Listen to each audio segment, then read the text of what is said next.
name is Lisa Gaines McDonald, and I live in Wilmette, Illinois currently, but I'm originally from North Carolina, Winston-Salem, and I lived there till I finished grad school at the University of North Carolina at Chapel Hill. I was born in 1953, and that was primarily segregation was still alive and well.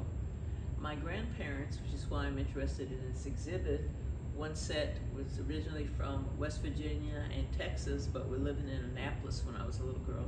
And then my other set of grandparents were from Paducah, Kentucky.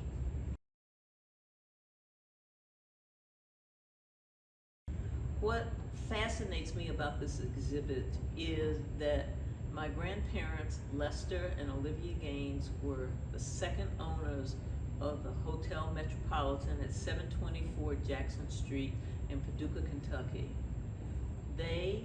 Lester and Olivia Gaines, bought it in conjunction with my father after he finished college and restored it. It was one of the first black hotels built in the U.S. and it was in existence in the 1900s. They bought it in 1951. I didn't realize it was one of the first until I was reading African Legacy, and a travel agent cited that it is one of the first black hotels built in the United States. And so one of the benefits of that, because my grandfather was a cook, and he retained his day job and night job after he and my grandmother bought it. It was a 12-room hotel, 2 rooms downstairs, 10 rooms upstairs, and only 2 bathrooms. So what you might think of a hotel in the 50s, a hotel now is quite different than what it was in the 50s. The beauty of that is prior to that, she had worked in a factory. My grandmother worked in a factory, and then she was, they'd call it a nanny now, but basically a maid for a family, and was in charge of the household as well as the children, because the mother was addicted to laudanum and the father was a dentist. And so the beauty of buying this hotel is, even though she was the only worker, and I remember her as a kid doing all the washing, doing all the laundry, cleaning all the rooms, it made her independent, and she was able to control her destiny even though she had to work like a dog. My grandfather was a handy person, so he was the cook, and so he worked at a hotel, and then he helped fix up the place and helped keep it running. So it was basically teamwork. And what that empowered her to do is she later bought additional property, and she ended up caring for 3 of her siblings when they got older in terms of putting them up. But also what it did is, when I know my grandfather's brother got into financial trouble in terms of the house, and so she bought the house for them and then rented it to them. So that gave her a bit of economic independence, even though she really worked hard. And around the corner was another hotel, because there were only 2 hotels listed in the Green Book. And she never said that she didn't do food, but it would almost be like a rooming house in terms of what it looked like. You had some permanent boarders. And the reason why I like this is history travels with us. Desegregation was double-edged. The hotel was successful, but then when desegregation came and people were able to go to any hotel that they wanted to, she ended up taking care of workers, contract workers that would come through, taking care of the highways and building the highways, working on the dam. And then she also had some permanent boarders, and she always had permanent, not boarders, because she'd always correct me, and she always had permanent roomers who stayed there. One was Mr.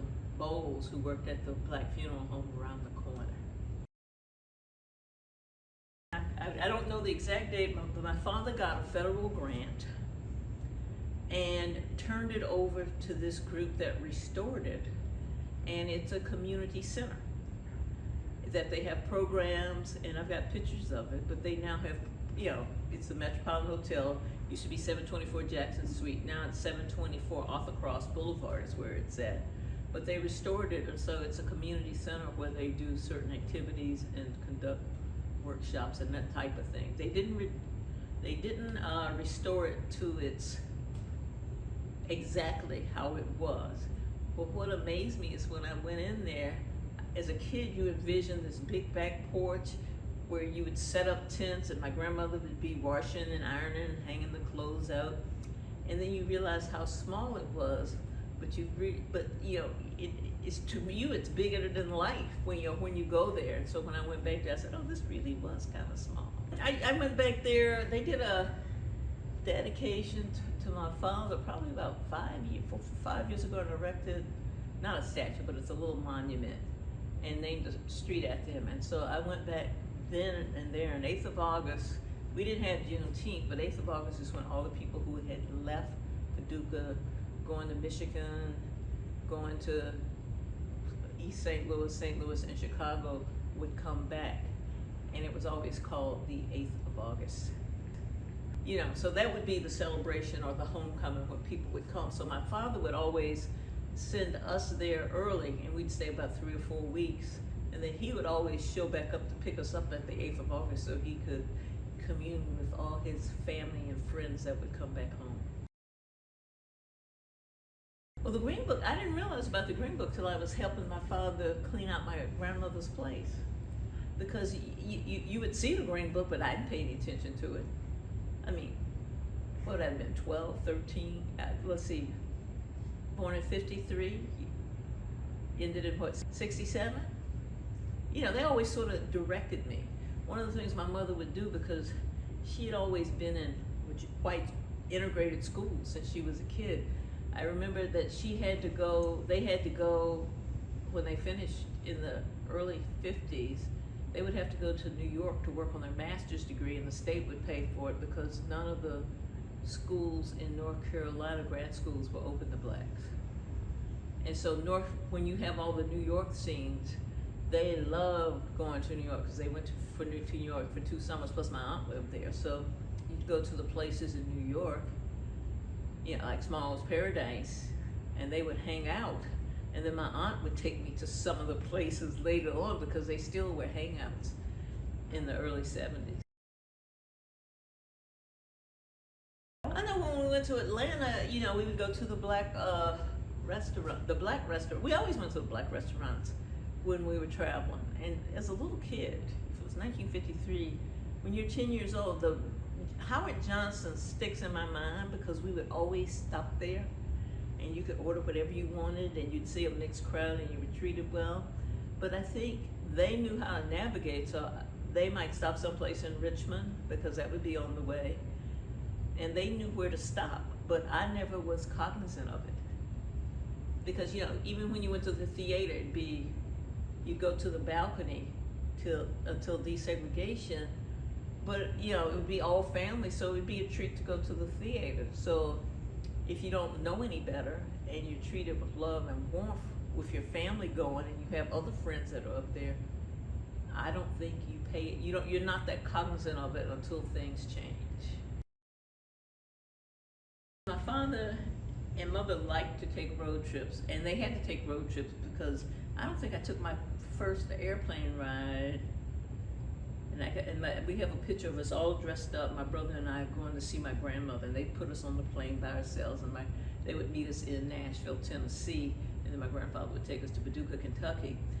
But when you talk about, and the beauty of that panel is, I know that when we would drive to Paducah or drive to Annapolis to see my grandparents, they would always send us back with boxes, and that'd be the fried chicken boxes. I never realized until later that the reason they sent us that is because we weren't able to stop at the restaurants. So to me, it was always a treat, and it was like the last taste of my grandmother and my grandfather, who were excellent cooks, when they would make us these to-go boxes full of food. And I know my father, when we would go up north, which even though DC is not up north, I know he would always, when we were young, stop at the Howard Johnson, right outside of Washington, because that was one of the few places blacks could eat in an integrated situation, and they always wanted to expose us to that. So I think we were protected. So if you ask me, did they use the Green Book? I saw the Green Book at my mothers when we were cleaning out, but had no clue what the Green Book was, because they always navigated travel for us and made sure we were protected or masked from some of the craziness and some of the prejudice that happened. The one time that I think they didn't protect me was we were driving from Paducah, Kentucky, and somewhere in the mountains in Virginia, and my father had stopped for gas. And so there was a McDonald's right adjacent to that. So I ran, because I had some money, and I said, oh, I'm going to McDonald's. And so when I went there, they said, oh, we don't serve black. You know, we don't serve black people. Probably said something else. So then I ran back to my dad, and it's funny because for a long time I would not eat at McDonald's. And later in my career in market research, I did work for McDonald's, but that was just an example of how they protected me, because one of the things where desegregation was a double edge, if I look at Winston-Salem, North Carolina, you had Smitty's Eatery, you had the Black Pharmacy, and you had all the things within the community. So I think, and a lot of them declined, you know, when that happened, because it opened the things up and people had choices. I have to give my mother, Clara Gaines, credit, because I remember when she worked on another master's at Tufts University, my father kept my brother, and then she took me with her. And I think one of the things that she tried to do, because I think I was 7 or 8, is she put me in a Jewish day camp while she would go to school. And then I think she sent me to where I think I've been the only 2 black kids in this camp. It was a Campfire Girls camp outside of Massachusetts. I think one of the things she tried to do was expose me to integrated environments so that I would not be afraid. Because my school was segregated. I went to an all-black Catholic school, but then the school became integrated when I went to high school in 9th grade. So we all were together, but I didn't go to integrated schools till 9th grade. I would go to integrated summer camps because the public schools were, and so they would try and find ways. But one of the things in terms of the swimming pool, I lived across the street from the black swimming pool. And I remember learning how to swim in the ocean at a black camp, you know, that the Y had. And we always had the black Y as a resource. And it wasn't in the Green Book, but everybody had the black Y where they would learn to swim and where they would go to day camp, Patterson Avenue, YMYWCA in Winston-Salem, North Carolina. And then, I guess, due to some things, they built a huge pool, but it was still all black, even though it was integrated. And I don't think I went to a integrated pool till probably in some of the hotels and in college when I would travel in high school. Well, I remember for my mom, because she was a teacher, she taught Latin and English, and then she got a guidance counselor degree. So she was taught in the all-black high school, Atkins High School. And I think the teachers really cared for the students. And Winston-Salem is a factory town. You have R.J. Reynolds and Haynes Hosiery. So there were good jobs, but I think the kids, you had a lot of structure and discipline. You probably couldn't get away with it now. And I know that being the minister's daughter, she'd have morning meditation. And I know her nickname was Big Bad Clara Gaines, you know, that I would hear from other teachers. And I think they were a family. I remember when integration occurred and she was going to be put at East Forsyth High School. I remember everybody trying to go and figure out how to get there, because she was right up the street. And she was about 2 blocks from my Catholic school, and so I would walk over there after school till I got to be about 8, then I'd just go on and walk home, which was right down the street. So with education, I think the black schools may not have had the same resources, but I think the teachers cared.